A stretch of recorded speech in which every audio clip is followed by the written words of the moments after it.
point number. It should be 1022. Yeah. Survey engineering it encompasses everything.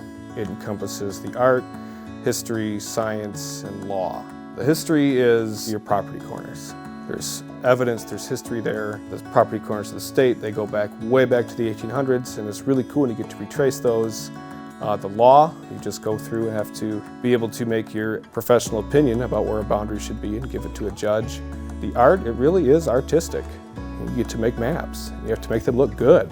And then science, all the instruments around us here, we went from turning angles by hand to having robots that do it for us and GPSs that use satellites to communicate measurements. So it really encompasses everything. But in a nutshell, we just take really big measurements.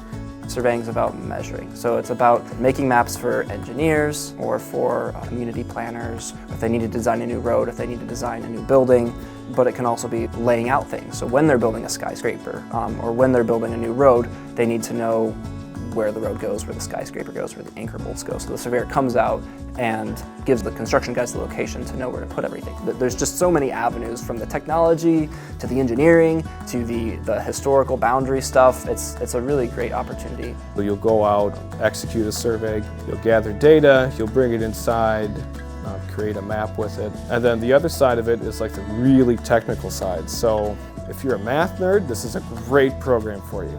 And if you don't like math, I still don't like math, and I'm here doing it every day. The instruments we have really streamline it for you.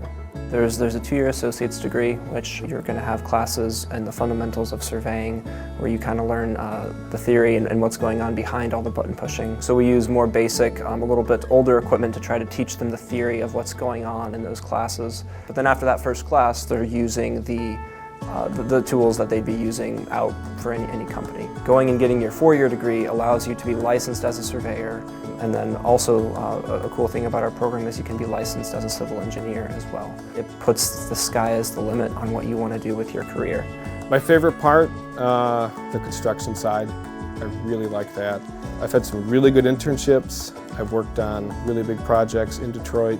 From the beginning, you go out and you make a map of what's existing, the engineer designs it, and you go out and stake it so that the contractors can build it. And it's really satisfying to, at the end of the project, just drive down the road and say, hey, I staked that, I was a part of that, I did that. So there are opportunities for internships. We have companies come in once a week to present to get internships for all the students here. In your internships, you learn how to do it, how to survey, how to work. When you come to Ferris, you learn why you do it.